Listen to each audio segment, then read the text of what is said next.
we're going to be choosing winners of the bumper breakfast senior girl gift right here, right now. And to do the honors, cognitive behavior therapist and broadcaster, and Money, Auntie Wemmy, was right here in the studio. Good morning.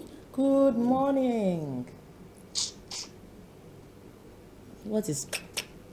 I'm still in the mood. It's still Santa mood. I don't understand. Yes. Santa Claus, you did not visit. Santa Claus did not bring gift to me. How come you're wearing the feel of Santa Claus? We have levels of people they are giving gift to. I don't deserve gift. In the season, so Santa Claus is still around. Where is my gift? Santa Claus is around. Where is the gift Santa Claus brought? What is that? Can you do the honors of picking a winner? No, not that kind of one. Looks as if Auntie Wemi is doing it. Okay. Am I permitted to open? Yes, please open. Nelson Precious. Okeodo Unity Secondary School. Okeodo Unity Secondary School. They say you are the first winner. That's Nelson Precious. Nelson Precious. You are the winner. What's this? Elvis. So the person who sent that message in, you know how to get Nelson Precious across to us on Friday, the 31st of December 2021. We'll be doing the presentation right here on the show. So Nelson Precious, Elvis of Okeodo Unity Senior Secondary School. Please come for the gift on the bumper breakfast this morning. That's one. Right? That's one. Don't jump together. Don't come together. Okay. I decided to use my left hand because everybody in my house left-handed. Me, I'm the only one using right. So Olatunji Ololade, Lagos State Civil Service Senior Model College, Igbogbo. Oh, the Ikorodu people, you got a gift, oh. Olatunji Ololade, Lagos State Civil Service Senior Model College. This person's name was not there. This person's name, enter. No, sorry. All right, and then let's do for the boys. For the boys, we got just 3 names. So for the boys, let's just see. There's just one for the boys. Please keep the names. Yes. So the boys. You know I love boys. I know you love boys. I love boys. So, okay. Aworinde Akinyemi, Lagos State Civil Service. The Igbobo people again. The Igbobo's people. Okay. Lagos State Civil Service Secondary School, Model College, Igbobo. Your senior by your senior Akinyemi. Excuse me. Are winning the gifts. So please bring them on Friday to the bumper breakfast to collect their gifts. That's all. So you can put the winners here. Thank you. So the winners, good to go. This morning we're reviewing the year and we're talking about cases of domestic violence in 2021. We had loads of cases reported, the ones we read in the newspapers and the ones we saw online. I think this year we had it so, let me use the word, it was really violent. Wow. The cases we had this year have really been very violent. So we don't know what 2022 will look like in terms of domestic violence. However, we need to let people know that mental health is linked directly to domestic violence. What about cases? What about the convictions? Did we have many of that this year? Yeah, people were convicted, at least from the ones I saw on the news and from the ones I got involved in, which I can't mention on air. And then, a lot of people were really, they were prosecuted, they were arrested, prosecuted, and they were convicted, actually. This year? Yeah, we have some who are still serving their jail term. Okay. As we speak, in different states. At least I can speak of Lagos and Ogun, which I am very much involved in. Then I see the ones we read on the newspaper. Okay. And then this year so far, we have had the cases of women turning down, you know, they arrest. When they get to the point where, you know, they are supposed to arrest, even when they have arrested the perpetrator who seem to be their husbands or whatever, you know, they get to the point where you're about to prosecute and they change the story. They make it look like you can't cry more than the bereaved. So they change it. I don't want my children's father in jail. I don't want my you know, I don't want to be the one tarnished, tagged as the one who tarnished the name of the family. I don't, you know, all sorts. And they begin to develop cold feet, and it looks like you are the one fighting for a cause that was never there. That was never there in the first place. Yes. So basically, that's just a summary. And then the area of child abuse. Wow. We've had cases of abuse this year, really.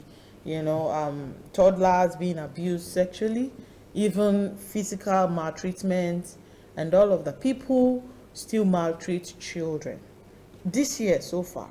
Wow. You know, and but like I said from the beginning, we could see that there is a case, you know, there are cases of mental health issues attached to domestic violence. It's settled. This year I was on radio, one of the shows I had on radio this year, and a man called in. I can remember that call like vividly, like it happened yesterday, because it's still very much traumatic for me. The man called in from Ikeja, and he said he knows of a little girl who is being abused because the mother confided in him, and he wanted me to speak to the mother to convince her to come out. And he said he was going to convince her to call me. And he described it was a 4-year-old child. He described such a very gory, you know, picture. And he said he was going to prevail on the mother to call. The woman called that day, and then I said, okay, I'll give her a call the next morning. She said, no, that I can't call where she is, that she has to be the one to call. And the next day we waited. She wouldn't call you. She never called back. Yeah. We tried the number.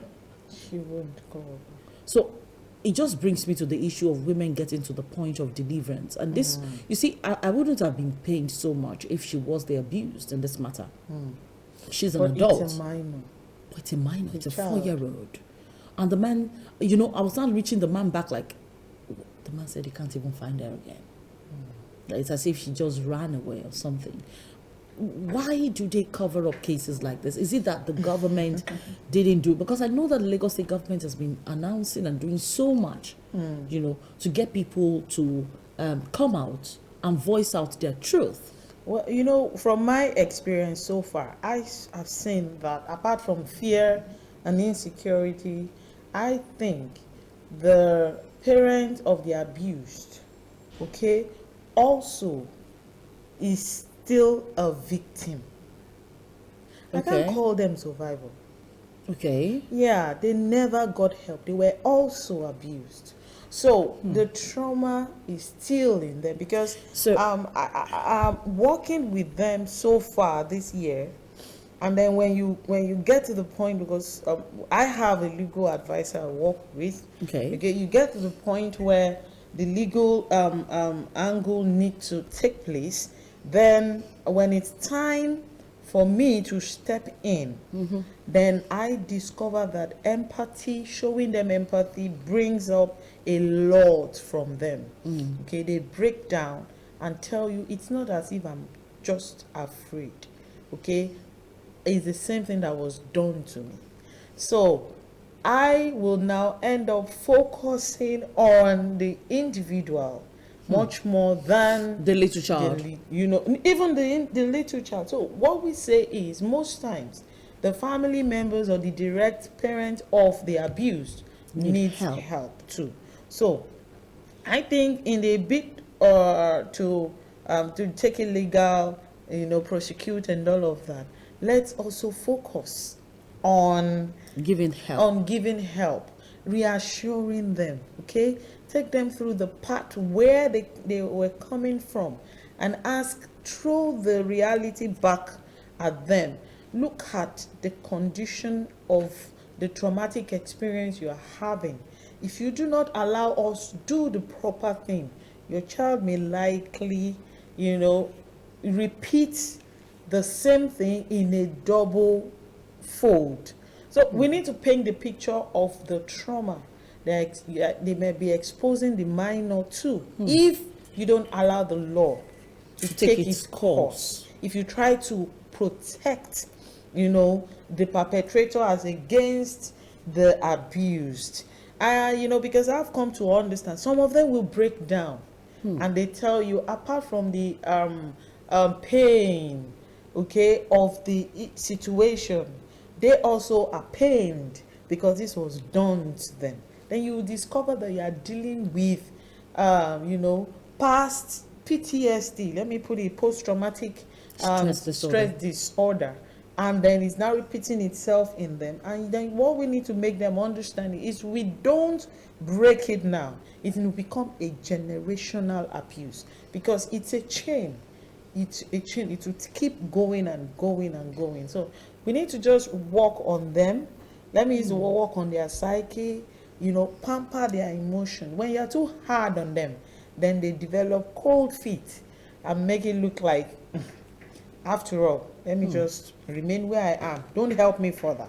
Don't help me further. Like, stay away, keep your help to yourself. Yes. At times you make them understand that under the law, you are an accomplice. They still will not, because there's something within that is tied to the past that is not making the individual see the consequences of their action by being empathetic towards the perpetrator as against helping the minor who is a child who has been violated. So it goes more than the surface of you are not wise, you are protecting the perpetrator. There are more issues to it, much more than what you see on the surface. Yes. You're saying that the psychological effect of these things, delayed justice as well. Does it give? That's another issue. Does it give? You are the therapist here. Does it also affect the psyche?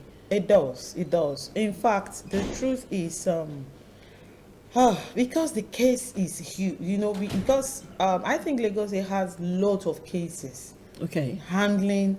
And you cannot prosecute without thorough investigations. So the process of investigating, the process of doing this and this and this seem like the matter is being delayed. Yes. Ogun State too is coming up because those are the two major states I deal with at the moment. However, what we say is there are some measures you take that we call it pacifier. That pacifies the victim, as it were. Permit me to use the word. The victim. Okay. That pacifies them that there is hope in view. It may take 1 month, might take 2 months, but at least let the arrest be done.